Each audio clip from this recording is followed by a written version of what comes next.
Sasa ndugu zangu wane, ladies and gentlemen, mabibi na mabwana, napenda tena kuwakaribisha kwenye kipindi chetu pendwa cha chumba cha mahojiano. Kama kawaida, kama karambwanda, nipo na Mrs. Presida Samia Suluhu Hassan. Sasa sitaki kukuchosha na we usinichoshe sana mimi.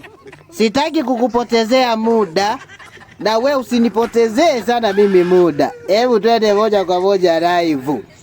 Sasa Mrs. President, hivi wewe katika kazi yako ya uraisi, mradi gani ambao wewe hupendi kuufanya? Au ujuzi gani ambao wewe una? Kufika pale unafungua mradi, rais inabidi ndio asimame sasa akahesabu matofali na mabati, aone kwamba hiyo thamani inaendana kweli na pesa iliyotajwa. Hiyo sasa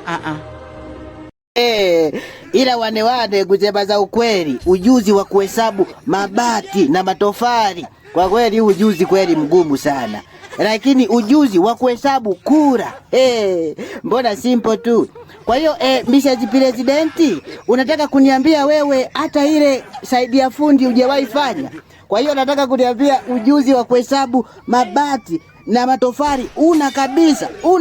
Kuhesabu mabati 1 2 3 4, matofali 1 2 3 4. Na nini kingine kimetiwa haifiki hii pesa iliyotajwa hapa. Rais, mimi sina huo ujuzi. Okay, sawa. Kwa hiyo sasa Mrs. President, wewe una ujuzi gani? Hebu tuambie. Mimi ujuzi wangu ni magrafu ya uchumi, nenda shuka rudi, nenda hivyo. Ndio ujuzi wangu. Okay, sawa Mrs. President, tumekuelewa. Kwa hiyo sasa unafikiri kwenye chama chenu cha Mapinduzi, unavyoona wewe, ni nani ambaye kidogo ana idea, ana huo ujuzi wa kuhesabu mabati na matofali? Unafikiri ni nani ndani ya chama chenu?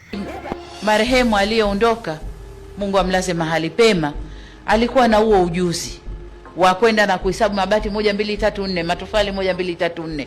Na nini kingine kimetiwa haifiki hii pesa iliyotajwa hapa. Rais, mimi sina huo ujuzi. Mimi ujuzi wangu ni magrafu ya uchumi, nenda shuka rudi, nenda hivyo. Ndio ujuzi wangu. Si ujuzi wa kuhesabu construction engineering, huko sio kwangu. Okay, sasa wane usisahau kucomment, kulike, kushare na kusubscribe account yetu ya Ndui Media. Asanteni sana.